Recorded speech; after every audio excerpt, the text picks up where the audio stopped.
Olá pessoal, espero que estejam todos bem, espero que vocês já tenham assistido a parte 1 da nossa aula. Vamos à parte 2, onde iniciaremos aqui falando um pouquinho sobre algumas tecnologias de encapsulamento de semicondutores. Bem, pessoal, o primeiro ponto é por que o encapsulamento é importante? O primeiro ponto é que o encapsulamento ele te dá isolação elétrica.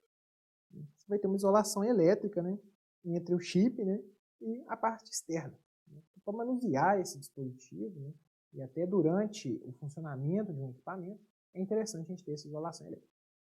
Mas ele também tem outras funções e questões que devem ser pensadas, tá? Primeiro é a questão de controle de campo elétrico, tá? Então, o seu encapsulamento, né, ele tem que ajudar ali, né, a melhorar as características de bloqueio e de tensão do seu dispositivo. E muitas vezes isso é feito eliminando o ar daquela parte. Então, ao invés de a gente ter ar, né, entre os chips, né, a gente preenche aquilo ali com material, né? Então, pode ser alguma resina, né, igual a gente usa nos módulos de encapsulamento plástico, né, mas nos discretos, na verdade, né, e nos módulos de potência, muitas vezes utiliza um gel de sílica, né, que é um material, ele melhora as características de bloqueio de tensão do dispositivo, reduz a possibilidade ali de fugas, né, o rompimento de rede elétrica. Outro ponto importante dos encapsulamentos é a questão de manejo térmico, porque o encapsulamento ele é um caminho entre o chip, que é a parte que aquece, e o ambiente. E a gente gostaria de dissipar esse calor do chip no ambiente para que ele não aqueça. Desta forma, o encapsulamento ele tem um papel fundamental, né? Porque ele deve ser capaz de conduzir o calor para o ambiente externo. Né? Outro ponto que a gente vai discutir aqui é que ele deve apresentar conexões com baixas indutâncias, porque as indutâncias elas acabam gerando aqueles overshoots ou spikes de tensão nos dispositivos e também acaba aumentando as perdas. Tá? Quando você tem indutâncias no circuito, você aumenta essas sobrecorrentes, sobretensões, de fato as sobretensões, e isso acaba aumentando as perdas. Tá? E por fim, né, ele tem que ser fechado ali hermeticamente ali para de fato você ter uma proteção contra a umidade, né? Porque a umidade ela pode gerar corrosão no seu dispositivo. Vamos dar aqui alguns exemplos aqui de como o encapsulamento ele é importante. Né? Um primeiro exemplo aqui seria a utilização do Kelvin Source, que ficou bastante popular aí no mercado, principalmente para os MOSFET de carbeto de silício. Tá? Qual que é a ideia? A gente tem um encapsulamento padrão que é o TO247. Nesse caso, né, a gente precisa ter uma conexão do gate e da fonte, né, para poder acionar o dispositivo. Só que muitas vezes essa conexão aqui é uma conexão que gera uma indutância relativamente alta. Tá? Porque internamente ela tem uma conexão longa aqui com um bondoário espesso, né, que acaba aumentando a indutância. Então eles tiveram essa ideia de fazer o Kelvin Source, que seria um dispositivo que ele tem dois terminais de fonte. Né? Um desses terminais é utilizado para o circuito de gate e o outro é utilizado para o circuito de potência. E qual que é o efeito disso? Bem, aqui a gente tem uma comparação das perdas de desligamento do dispositivo, né? Quando a gente opera um dispositivo de 3 pinos com uma trilha relativamente grande, ou com os pinos longos, né? Um dispositivo onde a gente corta os pinos, né? Pino bem pequeno, e um dispositivo de 4 pinos. Perceba que a gente está só reduzindo as perdas. Então, o pino do componente afeta. Tá? E a maneira que ele está conectado afeta as perdas. Tá? Então, esse é um primeiro ponto que o encapsulamento é importante. O segundo ponto é que é interessante, né? A gente tem os TOs 247, que talvez vocês conheçam, né? Mas a gente tem também o TO 247 Plus, que ele elimina esse furo e ele aumenta a área de GBT e a área de diodo. E também na parte externa, ele aumenta a área de dissipação de calor. Então ele acaba conseguindo aqui, né, ter um dispositivo que tem uma capacidade de condução de corrente maior e também uma maior transferência de calor. E eles fizeram uma comparação aqui com uma máquina de solda baseada em módulos de potência e uma máquina de solda baseada em discretos. E aqui a gente nota, né, uma redução na temperatura. Tá? Isso acontece tanto do dissipador de calor, né, quanto também na temperatura interna dos dispositivos. Então, o fato de você ter mudado aqui o projeto e, principalmente, né, melhorado seu mecanismo de troca de calor, faz com que você consiga ter essas possibilidades. Tá? Ok, nos dispositivos discretos, né, a gente já comentou um pouco aqui, eu gostaria de mostrar um pouco internamente de um dispositivo desse tipo aqui, por exemplo. Né? Então, basicamente, a gente tem o chip, né? Aqui tem um detalhe onde a gente pode ver o chip de GBT. nós temos aqui esse terminalzinho aqui, que é o terminal de gate do dispositivo, e aqui nós temos o diodo. Tá? Eles estão soldados aqui numa DCB, que é uma plaquinha, uma placa de circuito impresso, né, que está conectada junto com os terminais. Né? E aí a gente faz essas ligações ou com solda ou com esses fios de ligação, que são os bond wires. Esses basicamente são os pontos importantes de falha, né? Seja os bond wires ou essa solda no chip. Tá? Se a gente for para um módulo de potência, o conceito é relativamente similar. Né? A diferença que a gente pode citar é que aqui, né, essa estrutura externa do dispositivo, né, que é pré-moldada, né, ela acaba prendendo bem, né, a estrutura do dispositivo e provendo também uma certa isolação. Né? Agora, no caso do módulo, né, isso aqui geralmente é preenchido com silicone. Aqui, né? Existe um material, né, um gel de sílica aqui, né? Um gel de sílica, que é preenchido aqui dentro, exatamente para fechar hermeticamente essa estrutura. Né? E aqui no caso, né, é importante perceber que eles sempre conduzem calor para baixo. Né? Então, na parte de trás, né, tem um base plate que vai fazer de fato aqui, né, vai encostar no dissipador de calor e nós vamos ter uma condução do calor gerado dissipado no chip para o dissipador de calor. Né? Então, esses caminhos todos aqui vão afetar naquela impedância térmica, né, que eu mostrei para vocês na parte 1 da nossa aula. Né? E a ligação é relativamente simples, né? Nós temos aqui o diodo, né, e o nosso IGBT, né? Então aqui seria um IGBT e um diodo. Né? Bem, aqui eles são conectados aqui por solda, geralmente o coletor aqui do IGBT, né? E o emissor, né, que fica por cima porque ele sai junto com o gate. Né? O emissor e o gate eles aparecem do mesmo lado na estrutura de IGBT e de MOSFET, vocês podem voltar na aula e ver lá. As ligações são feitas com bond wires. Né? Isso liga na nossa placa de circuito impresso, né, e acaba gerando para a gente, né, a estrutura. Aqui no caso a gente tem um módulo que ele é um half bridge aqui, né? São várias células ligadas em paralelo, essas três de cima aqui estão em paralelo, vamos dizer assim, e essas três de baixo aqui também estão em paralelo. E aí elas formam um elemento aqui de comutação. Perceba que você tem uma conexão desse chip para baixo, né? Por solda ele liga nesse IGBT e tem uma outra para cá. Então a gente acaba tendo essa estrutura dentro deste módulo aqui. Ok. Alguns detalhes aqui que foram realizados aqui, levantados aqui por essas duas empresas aqui, né? Eles fizeram uma apresentação que eu tive a oportunidade de assistir em 2019. Bem, existem algumas formas aqui, algumas questões aqui que podem ser discutidas. Primeiro, o encapsulamento, né? O case aqui do dispositivo.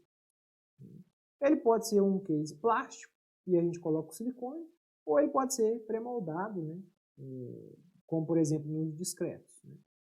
As conexões elétricas podem ser fios de ligação, mas também podem ser essas faixas aqui, né, de ligação, ou até mesmo, né, uma estrutura mais complexa aqui de cobre aqui para fazer esse esquema. Né? A gente pode ter um BBC aqui, né, que no caso é aquela placa de circuito impresso, e você vai perceber que existem alguns dispositivos que vão permitir fazer o cooling dos dois lados. Então aí vai ser um pouco diferente a estrutura interna dele. Aqui a gente tem também a parte do encapsulamento, né? E a estrutura do base plate. Né? Pode ser plano, né? A parte de baixo do módulo ela pode ser plano, lisa, mas ela também pode ter vários pinos aqui fininhos para aumentar a sua área de dissipação de calor. Tá? Outros pontos importantes, a questão da solda, você pode usar várias tecnologias de solda. Como que você vai soldar em cima do chip? Então você vai usar uma pasta para poder soldar, ou vai ter tipo uma cinta, né? Vai ter uma camada depositada em cima do chip para você poder fazer essa solda. Então isso são questões aí que vão diferenciar tecnologias que têm, por exemplo, um maior tempo de operação sob condições extremas ou não. Aqui tem alguns conceitos avançados, por exemplo, esse tipo de base plate aqui. Ó. Perceba que ele tem vários caminhos aqui, né? Isso aqui, logicamente, vai ter um dissipador aqui gerado a água, né? E isso vai permitir, né, com que você tenha uma maior área de contato e você consiga resfriar melhor o seu dispositivo. Né? Outra solução seria você utilizar, por exemplo, um dispositivo que é o double side cooling, né? Você consegue colocar dissipador dos dois lados dele. né? E aí, nesse caso, você precisa ter um projeto um pouco diferente da estrutura, né? Exatamente para ele conseguir conduzir calor para cima e para baixo, né? Nas conexões aqui também, né, até agora eu tinha mostrado só bond wire de alumínio, mas a gente também pode usar bond wire de cobre. E aqui a gente tem fios mesmo de ligação, mas a gente também pode utilizar aquelas faixas, né, para poder fazer essa conexão. E por fim, a gente pode ter um design pré-spec, que é um pouco diferente. Ele não usa bond wires, né, na verdade a conexão é feita por pressão, né? A mesma estrutura que você usa para resfriar, ela também conduz eletricidade. Isso gera umas dores de cabeça na montagem mecânica desse dispositivo, né? Mas existem aí no mercado algumas soluções já utilizando transistor, né, no caso de IGBT pré-spec, né? Existem algumas empresas que já têm disponibilizado, por exemplo, a Toshiba, a Mitsubishi, a ABB tem essa solução. Aqui também, né, tem uma estrutura aqui interessante que mostra que para o mercado de veículos elétricos, né, ou das soluções que as empresas estão fazendo para o mercado de veículos elétricos, quais foram os conceitos que eles adotaram, né? Então a gente tem o conceito aqui de double side cooling, são aqueles módulos que você consegue refrigerar dos dois lados. Existem empresas que foram para o conceito de single side cooling, acrescentando aqueles pinos finos, né, que aumentam a área de contato e facilitam, no caso, a dissipação de calor, né? E a gente tem algumas empresas que foram para esse conceito aqui do IMS, né, que a gente vai discutir daqui a pouco.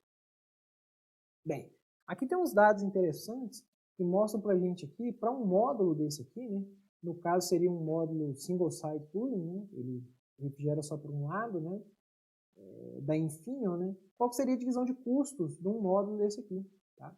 Então, 47% desse módulo geralmente está associado aos dispositivos semicondutores, tá?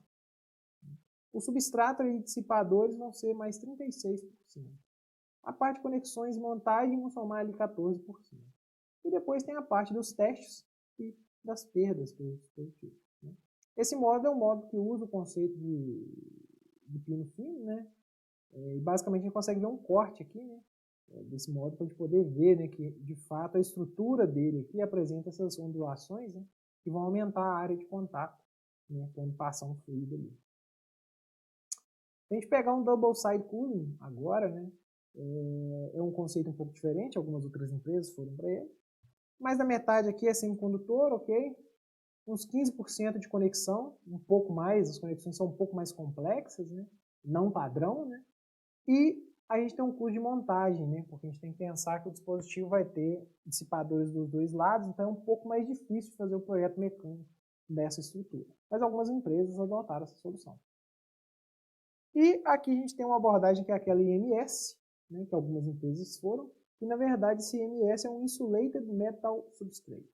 Então no caso aqui a gente tem um substrato metálico, isso aqui vai ajudar, né, a melhorar a parte de condução de calor, né? Também é um módulo que ele tem várias conexões aqui com cobre internamente, ao invés de serem só bond wires. Isso aqui melhora muito a parte de conexão, né, do dispositivo, né? Contudo, né, quando a gente olha aqui nos custos, né, agora essas partes externas do módulo, elas acabam tendo um percentual grande, né? O silício acaba sendo 50%, né, os chips, né? Mas quando a gente vai para o restante que você precisa para montar, vão ser 32% do custo do módulo. Então, isso aí, pessoal, é mais para vocês entenderem, né, que mexer no encapsulamento, né, afeta os mecanismos de troca de calor, pode afetar a confiabilidade, tá? Dependendo do perfil de emissão que você está trabalhando, ou pode fazer se alcançar a confiabilidade gastando menos, mas existe um custo para poder inserir isso no encapsulamento, tá? Bem, e algumas tendências aqui, né, só para sumarizar, né?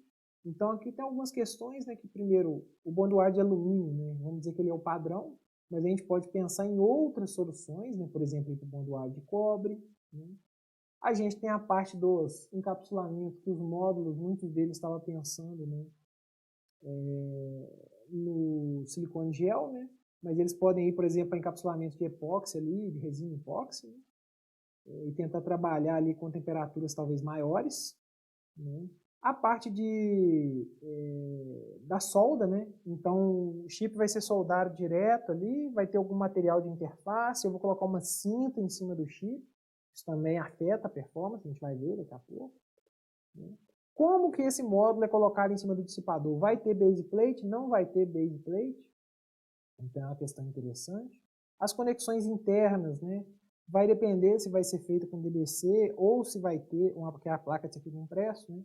Ou se vai ter algum outro material, né, que a gente vai poder integrar, por exemplo, os próprios componentes passivos dentro do módulo, né? A parte do material de interface, né, já que a gente coloca o módulo em cima do dissipador, tipicamente a gente coloca o material de interface, a famosa pasta térmica, né? Tem gente que acha que pasta térmica é igual o bolo, né? Mas na verdade não, né? Você coloca uma quantidade bem pequena só para preencher aquelas pequenas imperfeições, né? E vem uma questão, será que a gente vai continuar usando pasta térmica? Ou será que vão ter outros conceitos, né? Por exemplo, pads no caso, ou materiais sólidos, né? Ou até materiais que são pré-aplicados, né, nos módulos de potência. E por fim, né, quando a gente fala da parte de baixo do módulo, né, uma coisa que já está aparecendo bastante são esses de pinos finos, né, mas podem ter outras estruturas, né? E, com certeza vai ser uma parte aí também que o pessoal vai trabalhar bastante para melhorar. Ok. Finalizar essa parte aí dos encapsulamentos, vamos citar aqui alguns mecanismos de falha aí dos dispositivos semicondutores, tá? Esse gráfico aqui, pessoal, em espinha de peixe aí, eu tirei desse survey, que é um material que eu recomendo muito a leitura, tá? Onde eles citam diversas fontes aí, né, de falhas em dispositivos semicondutores, né, com foco em IGBTs, tá? Muito bem. Primeiro nós temos falhas associadas aqui a defeitos de fabricação. Então, cada uma daquelas partes que a gente discutiu, ela pode ter falhas. E isso aí, eventualmente, vai ocasionar falhas no nosso dispositivo. Falhas essas que, essencialmente, pode ser que elas sejam reveladas nos testes iniciais e sejam classificadas como falhas prematuras ali, em mortalidade infantil, né? Nós temos falhas que são associadas ao aumento expressivo, né, da tensão aplicada no nosso dispositivo. Então, pode ser um transitório, pode ser um problema durante sinais de controle, tá? Ou então uma carga inesperada, e algo do tipo que faça aparecer essa sobretensão.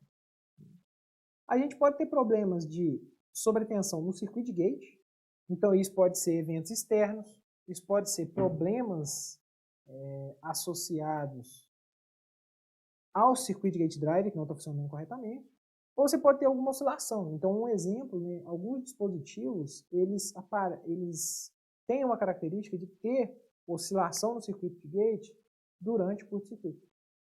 E essa oscilação, se você não pensar em protegê-la, né, ou formas de minimizá-la, isso pode detonar o circuit gate do seu dispositivo, tá? Que é muito sensível. Geralmente o circuit gate aí trabalha até 20 ou 30 volts, né? Não passa disso, né? Então é uma camada muito fina de óxido, se você subir demais a tensão, você rompe a rigidez elétrica e você mata o dispositivo, né? Sobre a corrente, então no caso de curto-circuito, ação de controle imprópria, por exemplo, né? Não aplica o tempo morto, né?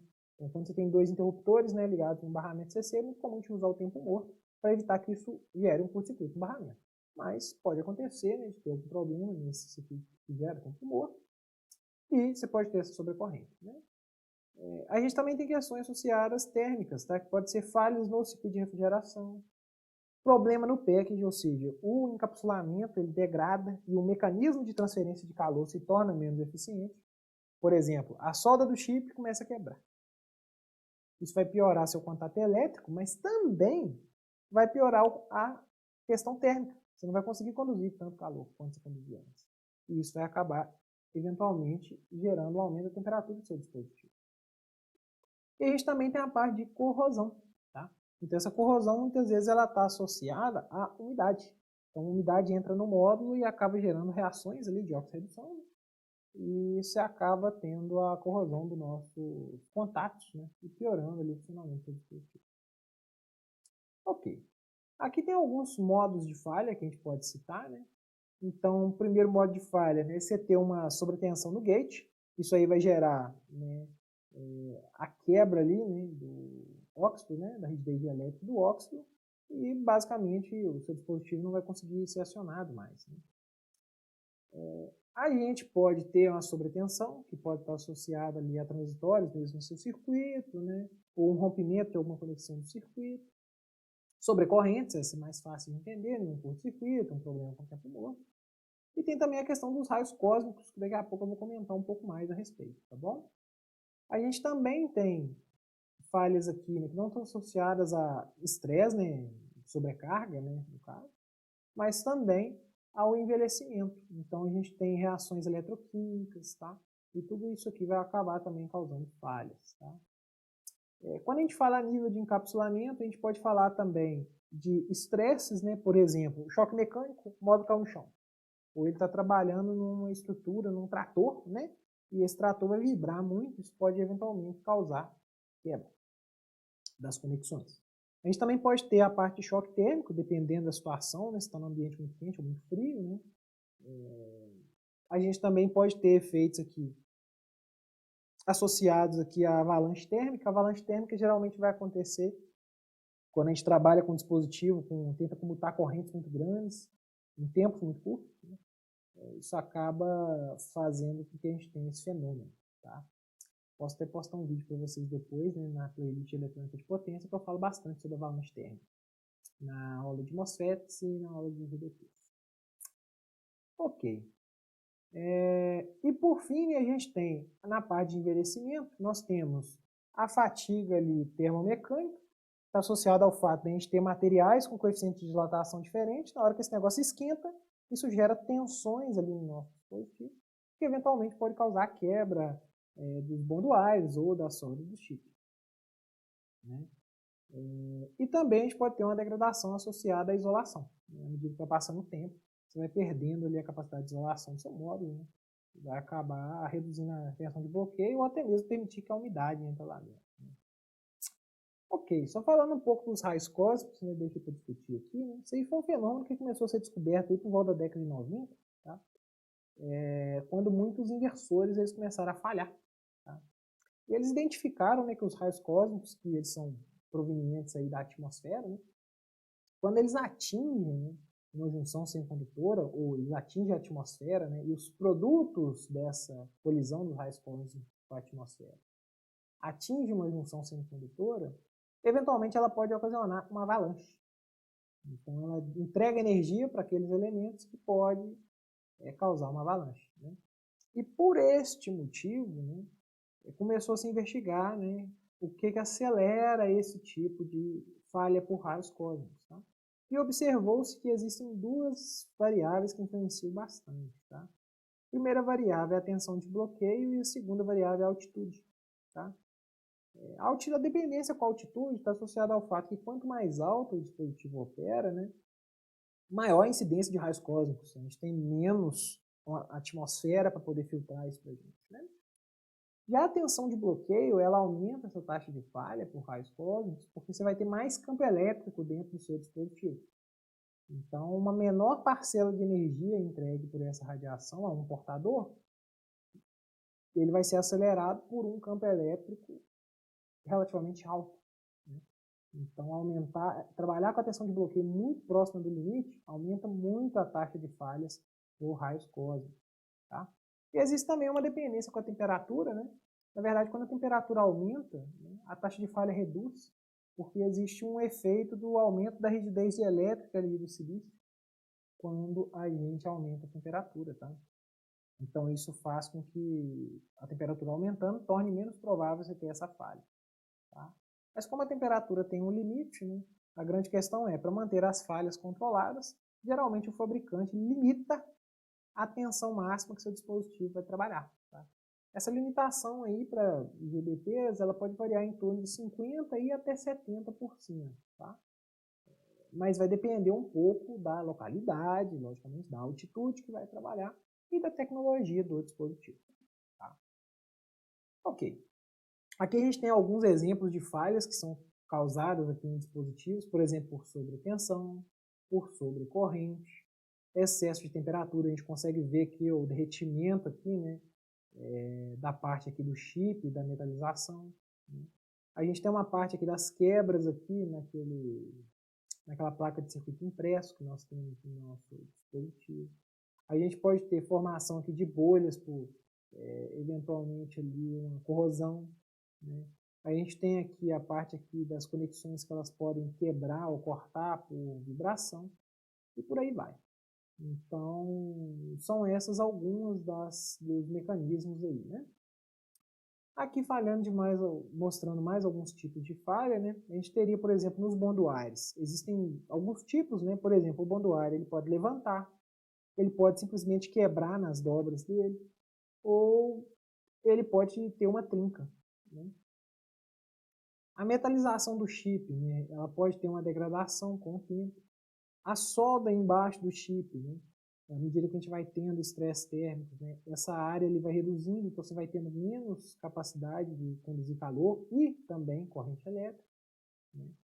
Aqui um outro detalhe aqui de corrosão dos bondoares, né? E por aí vai. Então são várias das razões aí para falhas no dispositivo, né? Última parte aqui dessas falhas aí, né? Então aqui a gente tem umas figuras mais detalhadas, onde a gente consegue ver aqui as quebras, né? E o levantamento dos bondoares. Isso aqui são imagens que foram tiradas do microscópio, né? Aqui a gente consegue ver a redução da área embaixo do chip, olha que interessante. A gente percebe que à medida que vai fazendo ciclos térmicos no nosso dispositivo, a gente vai tendo uma quebra ali dessa solda, né? E ela vai perdendo a área de conexão. Pode acontecer uma degradação da própria pasta térmica, né? Ou no base plate do módulo, né? O base plate também é soldado, e aquela solda do base plate ela também pode sofrer quebras, né? Devido ao estresse térmico. E o que é esse estresse térmico no final das contas? Bem, quando a gente trabalha numa aplicação, né? Suponha que a gente tem esse determinado perfil aqui de corrente da nossa aplicação. E a corrente vai passar no nosso dispositivo. Hora ele liga, hora ele desliga, então tem um pulso aqui de corrente. Né? Bem, quando você olhar a dissipação de perdas dele, bem, tem perda significativa quando tem corrente significativa. Então, à medida que a gente tem esse perfil de corrente, a gente vai observar uma variação na temperatura de junção do dispositivo. Isso porque, né, hora tem corrente, hora não tem corrente. Então, hora tem perdas grandes, hora não tem perda. Então, o dispositivo aquece e resfria. Aquece, resfria. Aquece, resfria. E assim sucessivamente, até que ele atinge uma temperatura aqui em regime permanente. Já no dissipador, a gente espera ter uma temperatura menor. Por quê? Se eu estou drenando calor do chip, o calor ele move da temperatura maior para menor. Né? E no caso do dissipador, ele geralmente tem uma capacitância térmica muito grande. E por esse motivo, aquelas variações de alta frequência não são observadas na temperatura do dissipador. É como se a gente tivesse uma filtragem, né, causada pela característica da capacitância térmica do dissipador. Né? O importante é você perceber, né, que a temperatura do dispositivo ela aumenta e depois ela diminui. Então você tem uma temperatura média, você tem um tempo de aquecimento e você tem uma variação da temperatura. Mais para frente a gente vai ver que esses três parâmetros eles são importantíssimos para definir qual o número de ciclos que o dispositivo suportaria, né? Que é uma ferramenta que a gente usa para estimar o tempo de vida. Exemplo de aplicação aqui, o inversor fotovoltaico, monofásico. Tá? Se a gente fazer uma modelagem térmica desse dispositivo, né, calcular as perdas e tentar calcular a temperatura dele, né, primeiro nós vamos chegar à conclusão aqui que os IGBTs, né, eles vão conduzir grande parte da corrente e, consequentemente, eles vão ter mais perdas do que os de outros. Né? E se a gente olhar a temperatura, a gente vai observar essa característica. Olha que interessante, nós temos uma ciclagem aqui no dispositivo que corresponde à frequência da rede. Por exemplo, aqui 20 milissegundos, se for 50 Hz, ou 16 milissegundos, se for 60 Hz.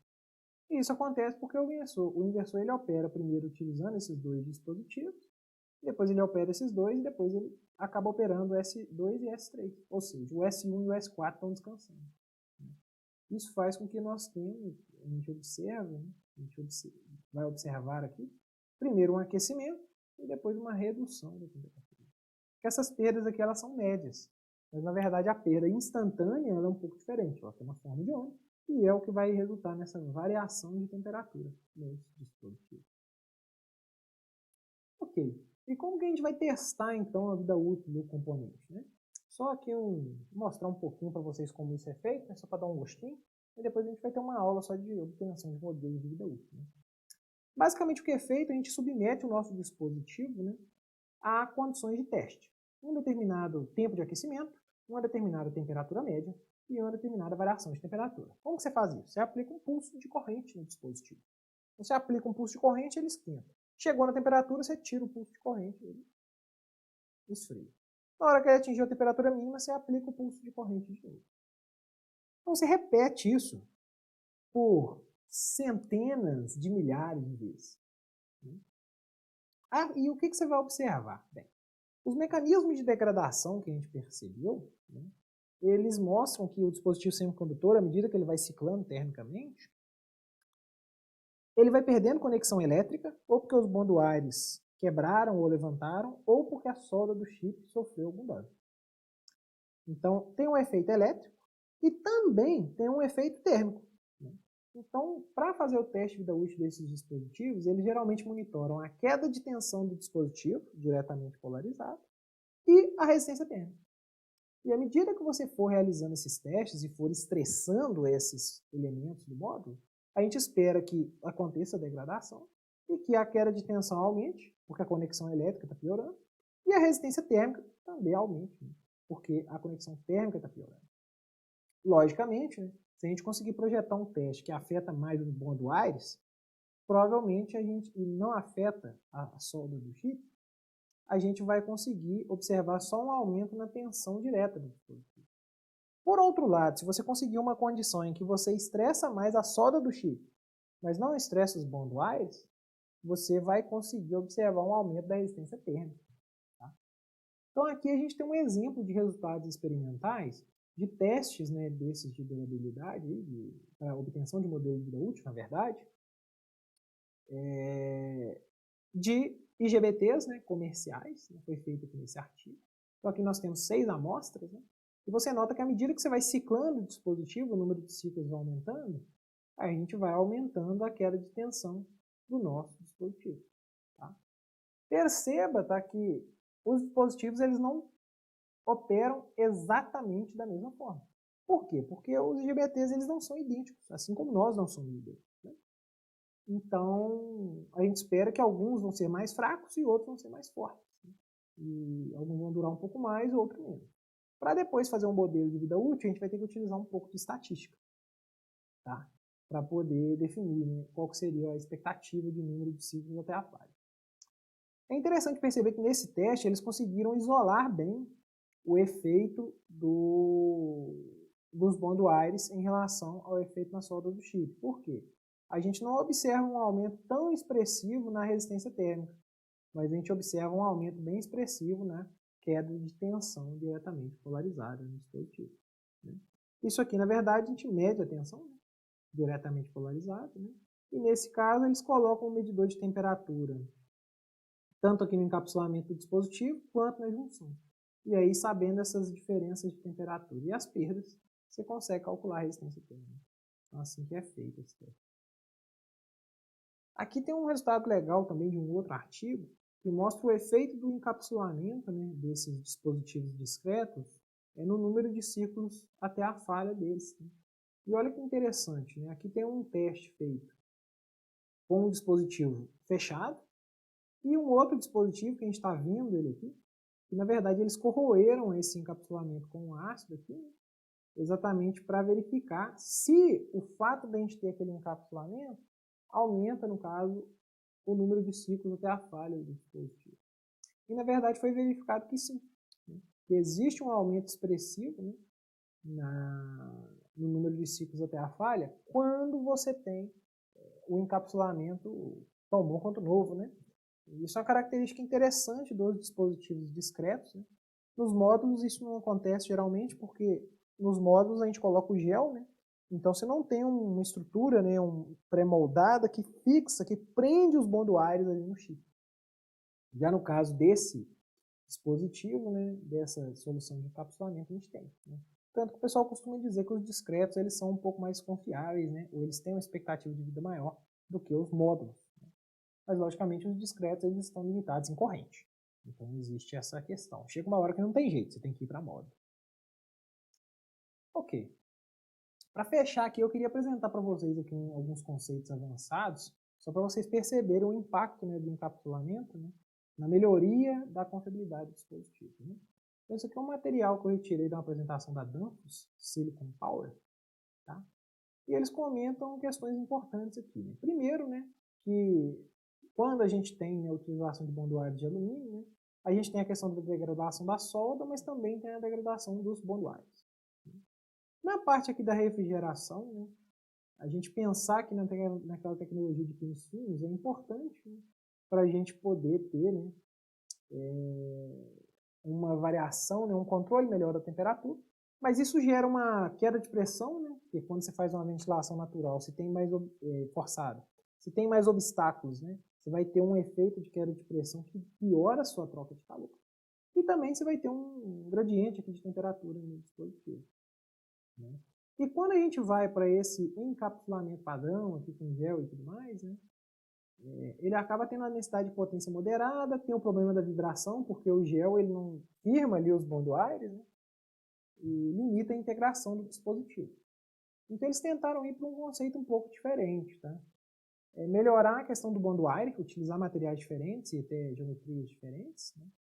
Mexer, né, naquela questão do pin fino, né, que é aquele pino fino, né, e substituir por uma estrutura um pouco diferente, que reduz, né, a queda de pressão. E em relação ao encapsulamento, eles tentaram ir para o encapsulamento pré-moldado ali, né, que permite que você segure bem ali os bond wires, né, e reduza ali aquele efeito de levantamento deles. E aí eles fizeram um experimento bem interessante, que eles compararam, né, o mesmo módulo, mas eles prepararam esse módulo de forma diferente.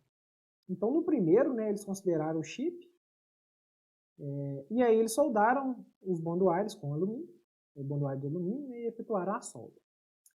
No segundo módulo, eles continuam com o mesmo tipo de bond wire, mas agora o chip ele apresenta uma cinta, né, uma camada depositada ali de prata, tá, em cima do chip.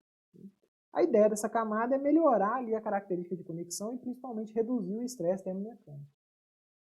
E o terceiro e última solução deles foi manter, né, no caso, a cinta, né, de prata, mas utilizar, né, bond wires de cobre.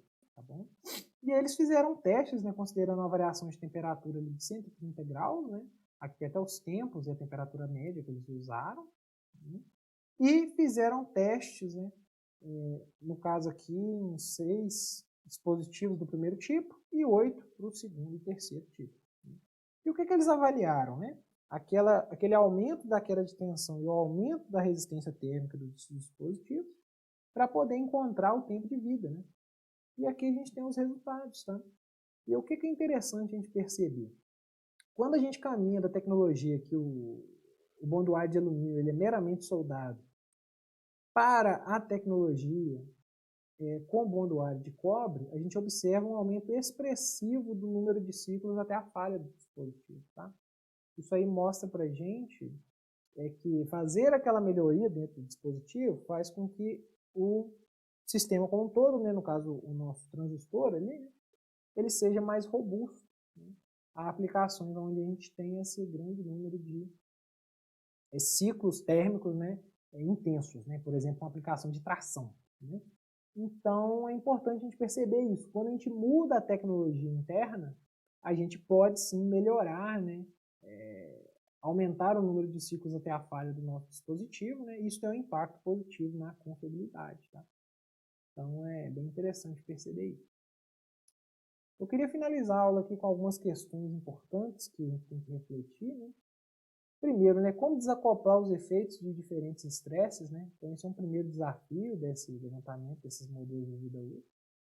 Por exemplo, né, umidade e temperatura afetam, mas como você avalia só o efeito da temperatura ou só da umidade? Eu posso fazer isso ou eu tenho que analisar junto? Né? Como investigar os diferentes mecanismos de falha? Então, como você projeta um teste que estressa só a solda do chip ou que estressa só o bond wire? Qual que é o critério de falha? Quando que você fala que o dispositivo falhou?